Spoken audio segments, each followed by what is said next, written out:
Hello Gemini, welcome to the Plaid Sheep Oracle. Now your reading was not that long ago in the last grouping, but you were jumping up and down, actually yesterday, and I did Cancer instead, but you're still jumping up and down for your reading to be done. So here we are, although I will post this tomorrow. And interestingly, the card that's come out to start, and I sort of just realized this, has yesterday's date of 27 on it, December 27th. And this card, Fertility. The frequency of fertility invites us to be more open, more courageous, more creative, and more joyful than we were before. It activates the potential for something beautiful to grow from our consciousness into a new and grander expression of ourselves. So your last reading, Gemini, was about something that you were creating being just about ready. Right? It was ready to kind of come out of the mold, and you were learning how to really move in the material. And this feels somewhat like a continuation of that, but it's more about what is unseen about this thing. That this thing that is being created is bigger and wider and more influential than you realize.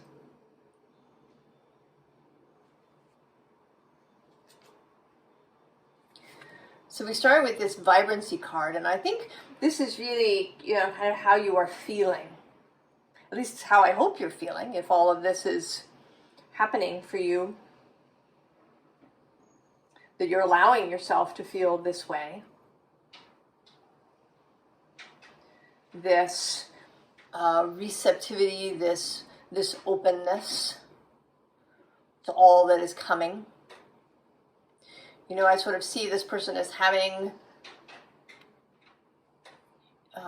spoken an invocation or a conjuring or, done some sort of ritual or spell, and now she is just sort of basking in the energy of that.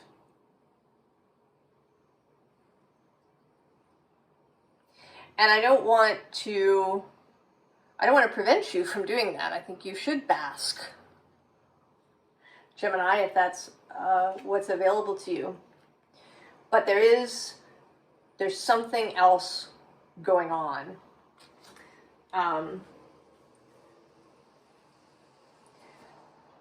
So we have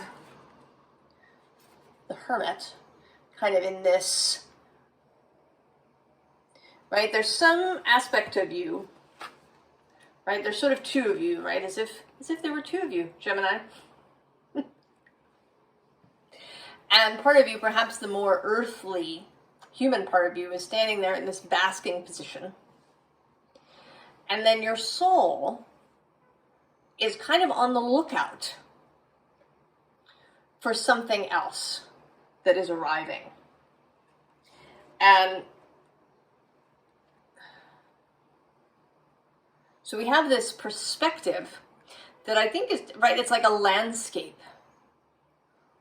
that your soul is looking out over. A landscape that you, with your human eyes, don't generally see, because you're not trained to see it. We're not trained to see these things, unless we grow up under unusual circumstances, at least in the modern world. If you had the fortune to grow up in a very metaphysical, occult sort of family, then maybe you can see here. But I think for most of us, this is a landscape that we generally don't see. And on the other side of that is this Ace of Discs. kind of rolling in over the landscape to be met by the Hermit. And in your last reading, right, it was sort of the World card that was kind of symbolic of this thing. But it's as if that thing has its own sort of spiritual self. Right? So just as you have the you that stands around and walks around and drinks coffee and walks the dog and goes to work and ties your shoes, there is this spiritual self of yours that may, wander through the multidimensional landscape, that is in constant communication with Source. And whatever this thing is that you have created, it is the same. So it has its own spiritual self. And if you've been around for a bit, you know that I'm sort of a serious animist. I think that everything, not just what we think of as natural things like trees and plants and animals, but everything, right? All the man-made stuff too, buildings and cars and asphalt and bubblegum wrappers, all have consciousness. Because they are all bits of Source, right? Everything is created out of the firmament, out of the Source energy. And at the bottom of the deck, we have this exploration card. So there's something here that's wanting to be explored.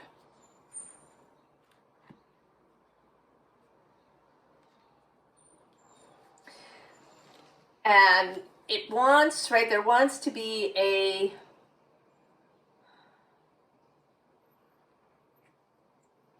I want to say a totality of exploration across all the spheres.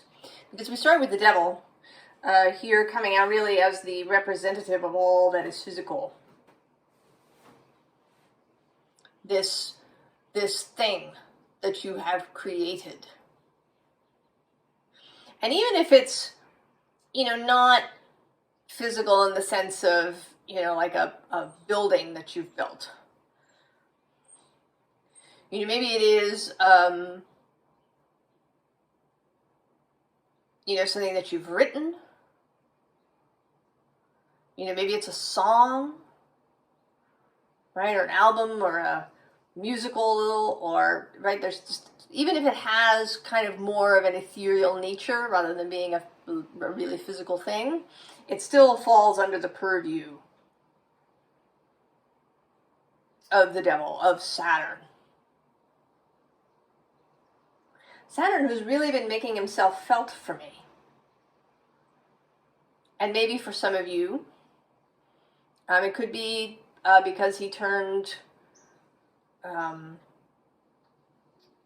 direct a couple of months ago in early November, and he's sort of been picking up speed through Pisces.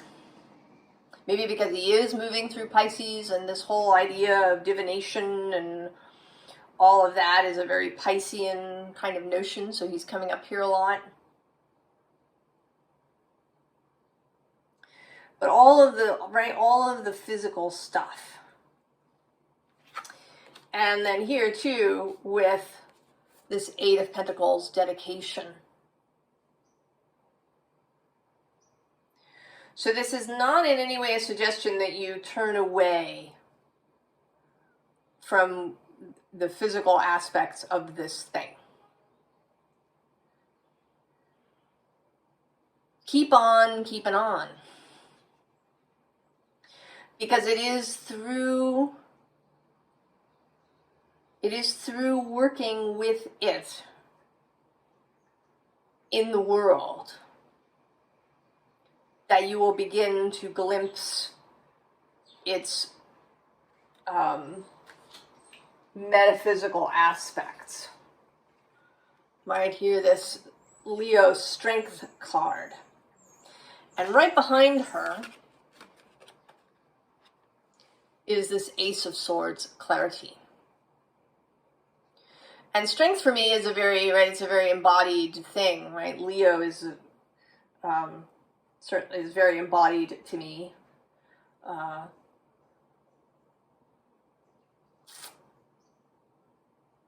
That it has mass in a way, perhaps because I associated with the body of a lion. And then there's this clarity. And I almost want to say that again, this is going in both directions, right? This woman dreaming of the sword and the sword dreaming of the woman.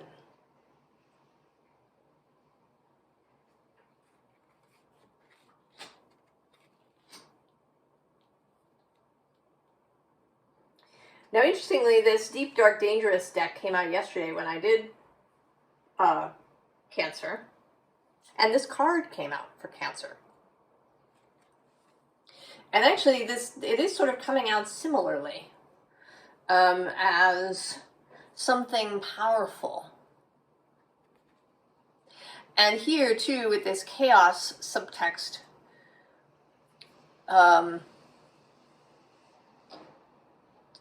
to do away with some of the borders that you may have in your mind.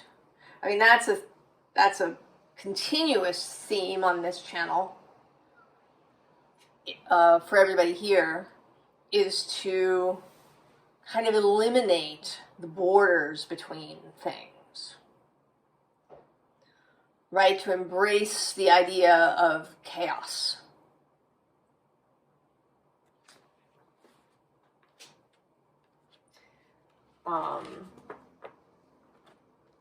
While at the same time, yes, and we have the Myrmidons. This also came out in Cancer's reading. Dedication, discipline, being a disciple, being dedicated to a path, to a way of being, dedicated to the way.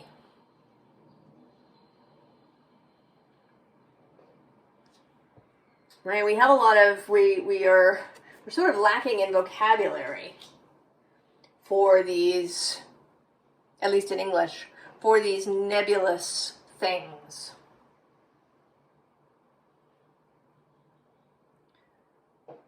I love English. I love its specificity. The way I can often get just the right word for something. But it does tend to lack a lot of words for things that are ethereal, nebulous, numinous.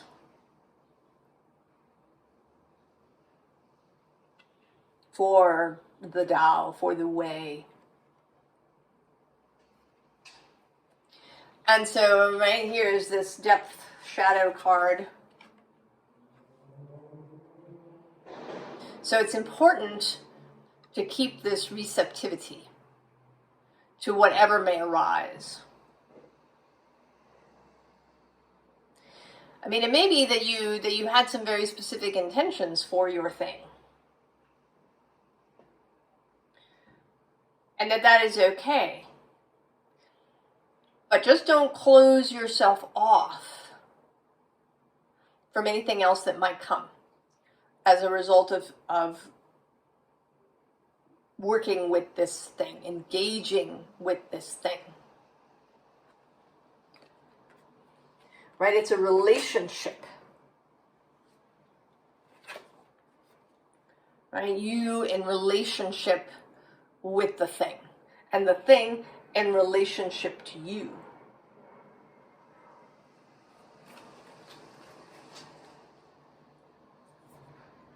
So we have here this gazelle, and so interestingly, Here's the lion showing up.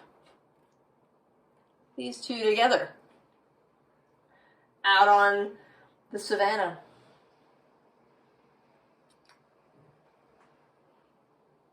And yet both of them in these cards are at rest.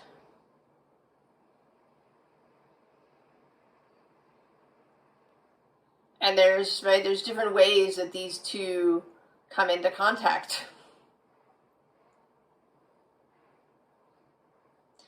And being open to all the different ways that this thing is going to come into contact with you and with other people.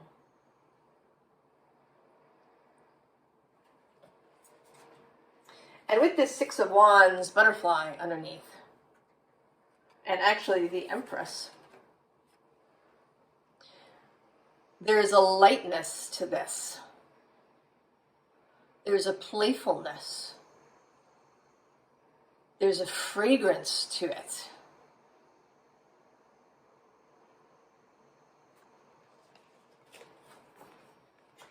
Now, at the bottom of the deck is the Ten of Wands. The thicket. Which may be, right, your own perceptions about things. Maybe other people, too. Because chances are, if you go around talking about how you're having conversations, or you're in a relationship, or you're taking advice from your thing, that some people may look at you weirdly.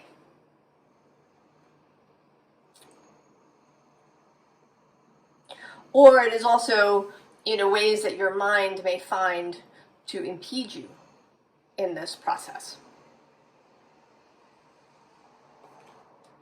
Right? Because it seems a little scary, a little dangerous.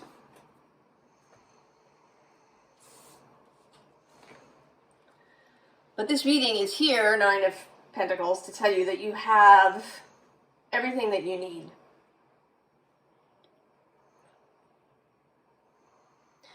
Your thing is ready to come out of the nest if you've still if you've kind of been holding the egg closed or not wanting to pop the thing out of the mold. Maybe not wanting to share it publicly. You have everything that you need. And now what's required, Wheel of Fortune, is trust. Trust that everything moves, and that everything will move in an expansive, positive direction. That you're not going to keep the thing stagnant, right? It comes out of the mold and it's going to change. It's going to change because it's going to come into contact with the world. Its own awareness expands.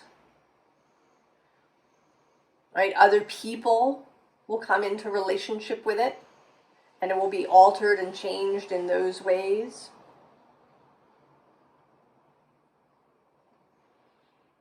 Any desire for perfection needs to be released.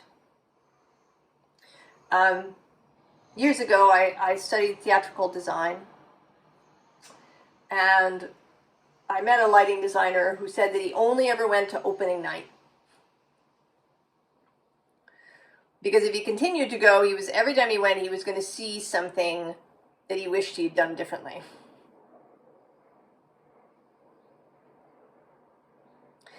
Don't be like that.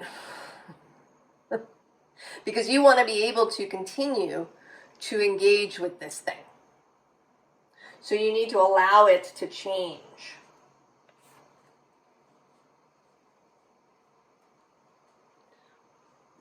Right? Shark. There's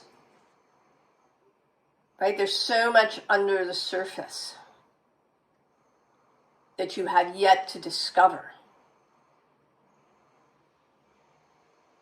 There's movement, there's strength, vitality. You know, this thing has, right, because it has consciousness,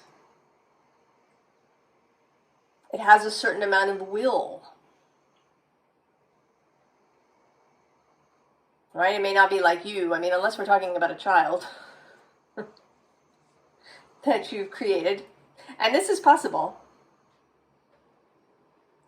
Right? Certainly we may know people whose parents were really controlling, wanted their children to, you know, do X, Y, and Z in this order, right? Needed their kids to hit all the marks and to go to the best schools and, right, to achieve and to do all of these things. But, right, children have their own, right, they're their own people. And whatever this thing is, even if it appears to just be an object that sits on a table, it does still have this. Right? It may have to make itself felt energetically more than, you know, a child can tug on your pant leg. And this may have to come through you in more subtle ways. So you, by listening.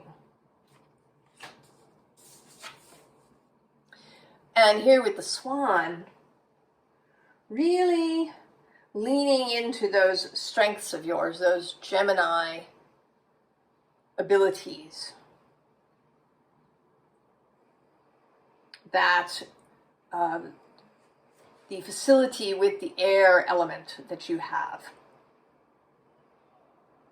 So however that's coming through for you, however you receive messages from the all that is. You know, maybe you receive them in books and songs, in sort of Gemini things.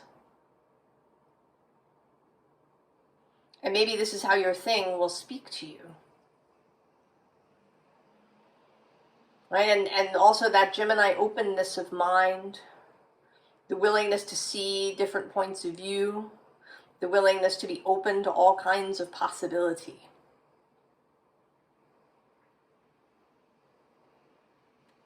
And here too, a willingness to see yourself perhaps mirrored in this thing. And this thing mirrored in you.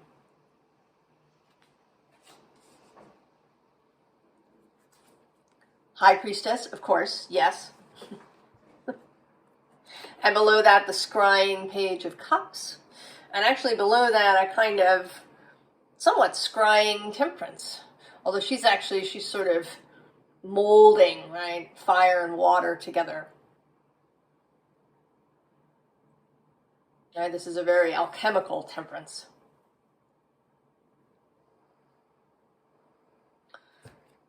So keeping your eyes open.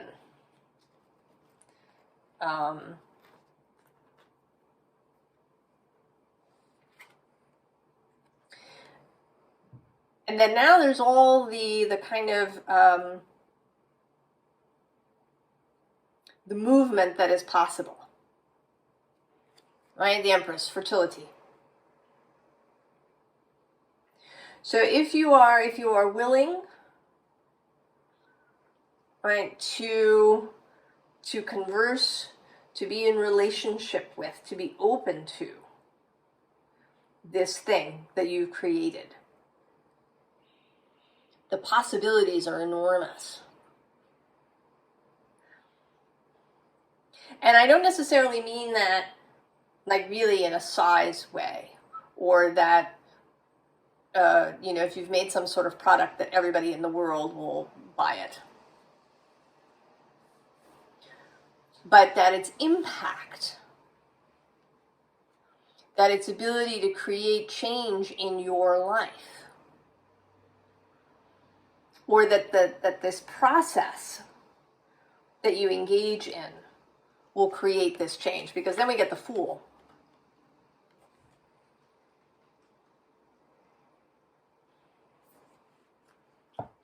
all kinds of newness that you didn't even imagine initially, at least not with your conscious mind. And then this Nine of Swords with all of this, right, this energy moving outward. And I want to say that this thing, and also this process that you are engaged in, is going to have consequences, effects, not just in the mundane world, the 3D world, as we say, but also in the cosmic world, in the energetic world, in the source world. And then you may not, in this physical life, even understand, possibly, what all changes occur as a result. But to know that they are happening. To know that even if you're sitting quietly in, a meditative process, communing with your thing, that this has ripples.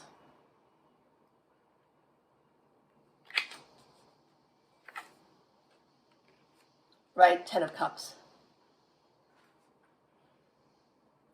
That the ripples of this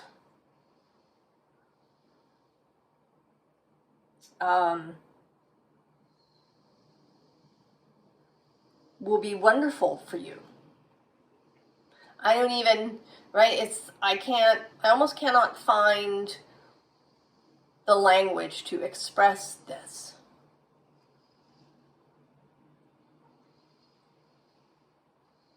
Right? This effect, this feeling for you, for your fellowship, for the energies around you, for Source itself. I think we routinely underestimate our own influence on the cosmic whole. Because we equate it with, sort of influence in the physical world. Right? We're used to needing to do, like a large thing. You start a big company, or you donate a lot of money, or you, create some new meditative process that spreads around the globe. You design a new car engine that's very efficient.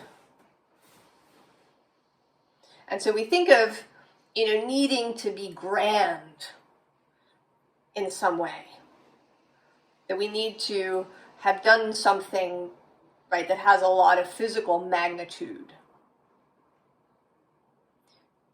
in order to have a big effect.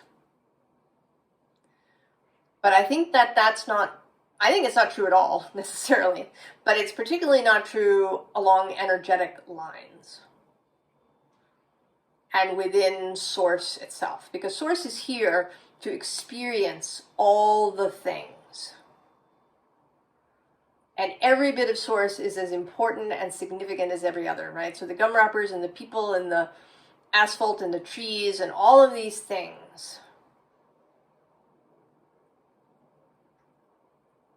are important and equally important from Source's perspective. So that I think that Source is so interested, so energized by the possibility of all of you doing this process and engaging in this.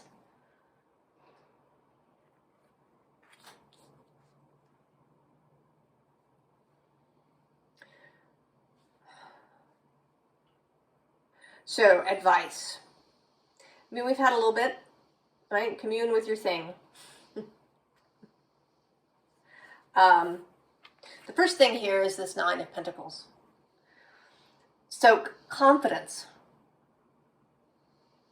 Confidence that you have what you need. That you cannot go wrong, really. except possibly by just refusing this invitation. And even that isn't really so wrong as it is just perhaps less interesting. Now under that we have both the 9 and the 10 of Swords and the Tower.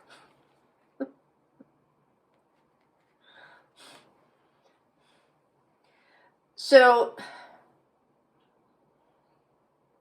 I want to say that if this is, right, if these are fears of what could happen, you know, if we take the metaphor of the child, right, that if you don't control the child, that terrible things will happen.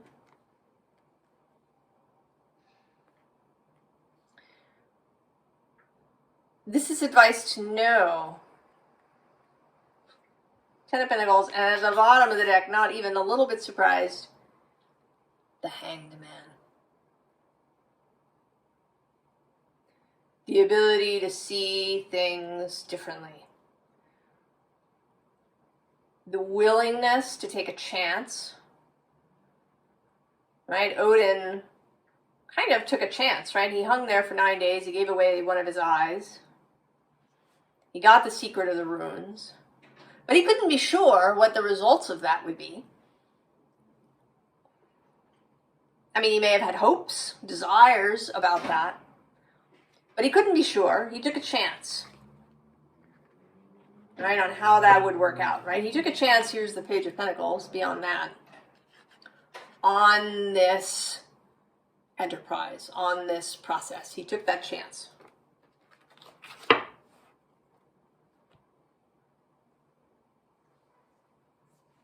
You know, and the sacrifice there, it could be life as you know it. It could be. Right? It could be that if you embark on this process that, you know, you end up somewhere so completely different.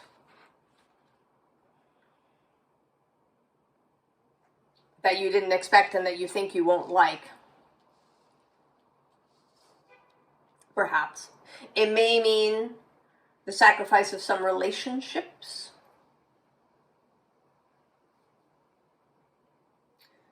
The sacrifice of a belief. The sacrifice of fitting in.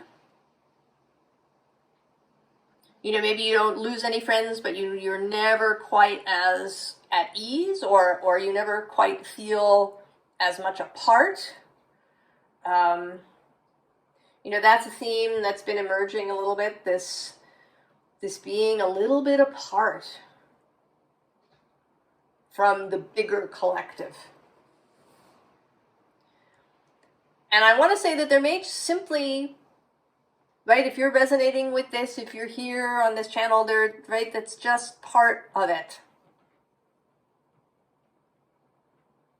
Right, like the shaman in the village, in the tribe, doesn't live in the main group, right? They usually live somewhere apart. Right? The witch in the forest. The herbalists in their little hut outside.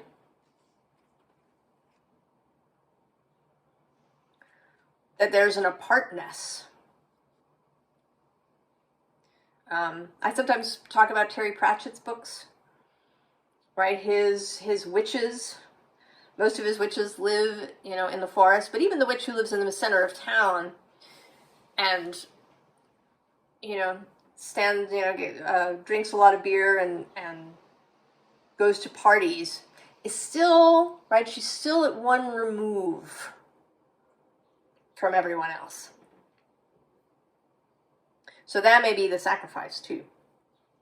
So now the 4 things here actually feel like things that might trip you up. And that the core is to remember this 9 of Pentacles. So we have the Emperor, right, control freakiness, wanting to control the process and everything that happens. The 7 of Cups, the possibility of overwhelm. How do I choose? What do I do next? There's so many possibilities. The Seven of Wands, feeling defensive if people are critical, or even, your own criticism.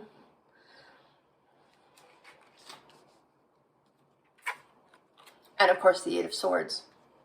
All of that mental stuff.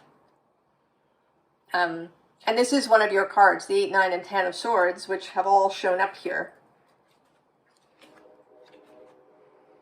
are all Gemini cards.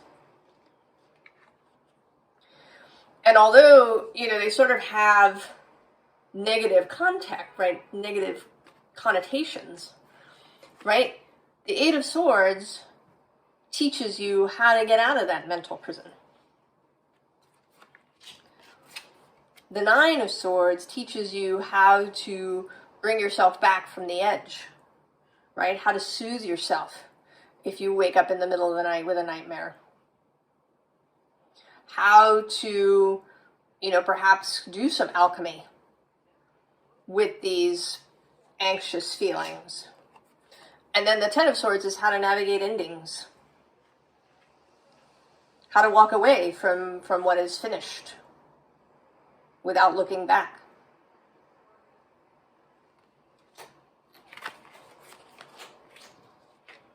Right? These are your skills, the skill of learning, of seeing multiple possibilities.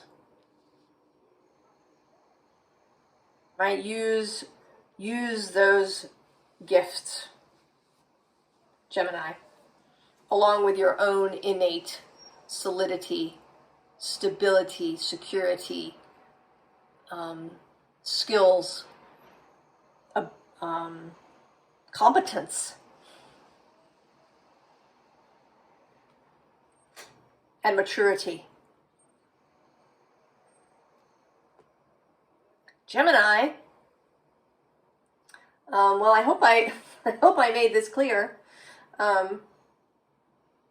And I understand why your energy was so adamant. Because I think, right, that this is something that perhaps you need to know if your thing is about to come out of its mold. I am going to read you a poem that came through from Rilke, The Bowl of Roses. And this above all, that through these petals light must pass. From 1,000 skies each drop of darkness is filtered out, and the glow at the core of each flower grows stronger and rises into life. And the movement of the roses has a vibrancy none could discern, were it not for what it ignites in the universe entire. One could say they were self-contained, if self-contained meant to transform the world outside. Patience of springtime, guilt and restlessness, the secrecy of fate and the darkness of earth at evening. On out to the streaming and fleeing of clouds, and farther yet the orders of the stars. Take it all and turn it into a handful of inwardness. See how it lies at ease in these open roses. And then today's poem, December 28th, The Wheel of God. You are a wheel at which I stand, whose dark spokes sometimes catch me up, revolve me nearer to the center. Then all the work I put my hand to widens from turn to turn.